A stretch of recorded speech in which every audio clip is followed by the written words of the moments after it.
వచ్చింది రామసక్కన్ తల్లి. ఓ పిల్లగా మంచిగా చూపి, తల్లి వచ్చింది. బాబా బాబా బాబా ఎట్ట తయారయ్యిందంటే మొత్తం అసలు ఇంటనా.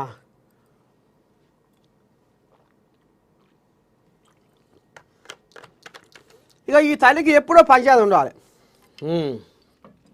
ఈమెకు ఎప్పుడో పంచాయతీ ఉండాలి. మనుషులను ఎక్కిరిచ్చుడు, పాపం దివ్యాంగులను కూడా వదిలిపెట్టలే ఈ తల్లి. అవుపడుతుందా? స్మితా సబర్వాల్ దివ్యాంగులను కూడా వదిలిపెట్టలే. దివ్యాంగులు ఏం చేయగలుగుతారు? ఇంకా వాళ్ళకు మానసిక ధైర్యాన్ని ఇవ్వాలి, వాళ్లకు ఇంక ఏ రకంగా బలం ఇవ్వాలి, ధైర్యం ఇవ్వాలి, వాళ్ళకు తోడ్పాటుని ఇవ్వాలి, తోడు నీడగా ఉండాలి, వాళ్ళకు ఇంక ప్రోత్సాహం అందించాలి. లేదు, ఆ అంగవైకల్యం ఉన్న వాళ్ళు ఏం చేయగలుగుతారు? వాళ్ళు ఐఏఎస్లు ఐపీఎస్లు అవుతారా? అంగవైకల్యం ఉన్న వాళ్ళకు తెలివి ఉండదా? వాళ్ళకే కదా తెలివి ఎక్కువ ఉండేది. అగో గసవంటి మా తల్లి అప్పుడు అంగవైకల్యం ఉన్నోళ్ళు ఏం సాధించలేరు, ఏం శోధించలేరు. వాళ్ళు ఏమైనా ఇక మంచం వేసుకొని ఇంట్లోనే పండుకోవాల్సిందే, వాళ్ళు ఏం చేయలేరు అని ఇక సోషల్ మీడియాలో తీరొక్క మందితోటి సబ్బండ వర్గాలతోటి తిట్లు తిన్నది ఈ తల్లి. మళ్ళీ ఇప్పుడు కొత్త పంచాయతీ ముంగడేసుకుంది. హెచ్సియు భూముల వ్యవహారం నోటీసులు అందించిన తెలంగాణ పోలీసులు. మళ్ళీ ఎందుకు పోలీసులు నోటీసులు ఇచ్చిందంటే ఈ సొక్కమైన తల్లి మళ్ళీ ఏం చేసిందో చూద్దాం. సీనియర్ ఐఏఎస్ ఆఫీసర్ తెలంగాణ రాష్ట్ర పర్యాటక శాఖ కార్యదర్శి స్మితా సబర్వాల్ చిక్కుల్లో పడ్డారు. తెలంగాణ పోలీసులు ఆమెకు నోటీసులు జారీ చేశారు. కంచగచ్చిబౌలి భూములకు సంబంధించి మార్చి 31న హాయ్ హైదరాబాదు అనే హెక్స్ హ్యాండిల్ పోస్టు చేసిన గిబ్లీ ఫోటోను స్మిత రీపోస్టు చేశారు. అందులో హెచ్సియు మష్రూమ్ రాక్ ఎదుట భారీగా బుల్డోజర్లు ఉన్నట్లు ఉంది. అలాగే వాటి ముందు నెమలి, జింకలు ఉన్నాయి. ఈ పోస్టుని ఐఏఎస్ స్మితా సబర్వాల్ తన ఎక్స్ ఖాతాలో రీపోస్టు చేశారు. దీనిపై విచారణ చేపట్టిన పోలీసులు ఇది ఫేక్ ఫోటో అని తేల్చారు. నిన్న మననే చెప్పుకున్నాం, బీజేపీ కేంద్ర మంత్రి కిషన్ రెడ్డి కూడా పప్పుల కాలేసిండు. తన పరువు తానే తీసుకున్నాడు, తన ఇజ్జతి తానే పోగొట్టుకున్నాడు. ఏంది ఏం కథ అంటే ఆయన కూడా ఈ నెమలీలు అరుస్తున్నాయి, జింకలు ఏడుస్తున్నాయి, ఏనుగులు ఉరుకులో పెడుతున్నాయి, వాటికి స్థావరం లేక ఆగమాగం జగన్నాథం అయిపోయినాయి వన్యప్రాణులు, మూగజీవులు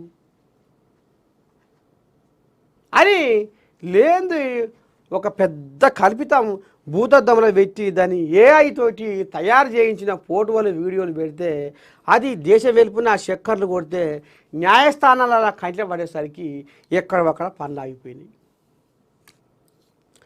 అవి ఆఖరికి వస్తారకల్లా వీళ్ళు అవి నిజమైనవి కావు, అవంతా కల్పితాలు, వీళ్ళు ఏఐ తోటి వాటి సృష్టించి ఈ రకంగా చేసిర్రు అని మళ్ళీ తెలంగాణ సర్కారు కోర్టు మెట్లు ఎక్కితే కానీ ఇది బయట వాళ్ళు లేదు.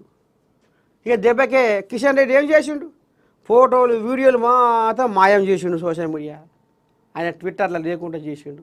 బీఆర్ఎస్ కోళ్ళాగలు ఏం చేసినాయి? సోషల్ మీడియాలో పెట్టినాయి అని మాయం చేసినాయి. ఇక అలా కొన్ని కోళ్ళాగల మీద కేసులే అయినాయి, అవి నడుస్తూనే ఉన్నాయి. మళ్ళీ ఇప్పటికీ ఈ భూల పంచాయతీ అంతా కోర్టులనే నడుస్తుంది. సుప్రీంకోర్టు పెద్ద కోర్టు మళ్ళీ 4 వారాలు వాయిదా చేసింది. చెట్లకు మరి చెట్లు ఎట్లయితే నరికిర్రు, ఎవరు అనుమతి తీసుకుర్రు, ఎవరు పర్మిషన్ తీసుకుర్రు అనేది అడిగితే అది సర్కారు భూమే, అదేది ఏది అట్లా మేమేం నరకలే, అలా జింకలు అవి ఇవి అంతా వీళ్ళు దొంగ వీడియోలు తయారు చేసి పెట్టిరు అనేది సర్కారు తరఫున లాయర్ కొట్లాడిండట. ఆఖరికి వస్తారకల్లా అది వాయిదా పడ్డదట. ఇంకొక ఆయన అక్కడంగా ఉన్న లాయర్ ఒక ఆయన ఏం చేసిండట, ఇక అది తర్వాత చెప్పుకుందాం, ముందుగా ఈమె పని. అయితే ఇక ఈ తల్లి ఇటు బీఆర్ఎస్ వాళ్ళు ఫేక్ ఫోటోలు అని పెట్టిర్రు, అటు బీజేపీ వాళ్ళు ఫేక్ ఫోటోలు పెట్టిర్రు. అవి ఆఖరికి వస్తారకల్లా తుస్సు అబద్ధం అని తేలింది, అయిపోయింది. మళ్ళీ ఈమె ఎందుకు చేసింది? మళ్ళా పని లేని ఆయన ఏం పని చేస్తాడు? కట్ట మీద కూర్చొని గది ఈమెకి ఏం పని చేయనట్టుంది. అమ్మా ఆ మార్కెట్లలో రైతుల పాప వడ్లను ఎండవైపో, వడ్లను జర పట్టుపో, గా పని ముంగటేసుకో. నీకు ఏం పని లేకపోతే కళ్ళాలప్పుడు తిరుగు. చెప్పిందిగా ముఖ్యమంత్రి ఏం చెప్పిండు గతంలో సీఎం రేవంత్ రెడ్డి, మీరు ఏసీలకు అలవాటు అయ్యారు, మీకు ఏసీ రోగాలు తప్ప ఏమి లేవు, మీరు గడప దాటి జర ఊళ్ళల్లో తిరుగురి, ఊళ్ళల్లో ఏం జరుగుతుంది పల్లెలల్లో పాదం మోపురి, జనాల గోస ఏంది, జనాల బాధ ఏందో తెలుస్తుంది. ఇప్పుడు నువ్వు గదే పని చేయి. నీకు ఈ పని లేక ఎందుకు ఈ పని పెట్టుకున్నావు తల్లి? ఓ సక్కని తల్లి, ఈ పని నువ్వు ఎందుకు పెట్టుకున్నావు?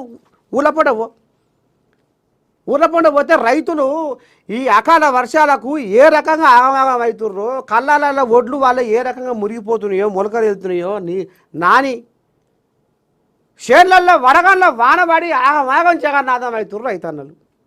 పాపం కటు పోయి గల బాధలు తీర్చు. నీకంత బుద్ధి ఉంటే పనికి వెళ్ళిన ముచ్చట్లు, పనికి వెళ్ళిన వ్యవహారం చేసి, పనికి వెళ్ళిన పనులు చేసి ఇలా ఏం ఉద్దారకం మీరు లక్షల కొద్దిగా జీతాలు తీసుకుంటా? అది ఫేక్ వీడియో అని తేలినాక మళ్ళీ నువ్వేట పెట్టినావు బుద్ధి కలదానివి.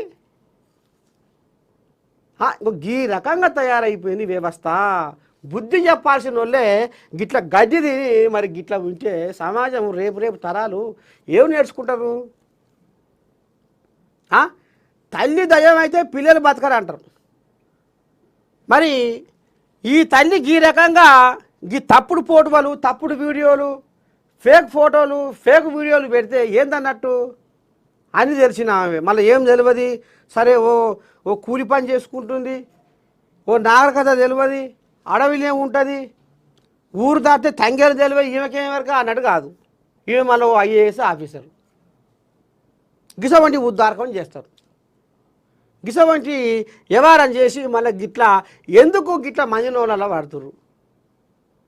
నీకు పరిపాలన లేకపోతే ఊర్లో పల్లెపాట పెట్టు. ఇప్పుడు వాళ్ళు ఎమ్మెల్యేలు కూడా పోతున్నట్ట రేపటి సంది. నువ్వు కూడా పల్లెపాట కార్యక్రమం పెట్టి ఊరు తిరుగు. ఊరూర జనాలకు బాధలేంది, గోసలేంది అవన్నీ తీసుకురా ప్రభుత్వం దృష్టికి.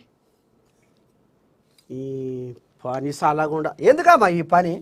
ఈ భాగవతం ముంగటేసుకొని నేను పెట్టిన ఫోటోలు చూడు, నాకు సోషల్ మీడియాలో ఎన్ని లైకులు, ఎన్ని వ్యూసో, ఇదా కావాల్సింది?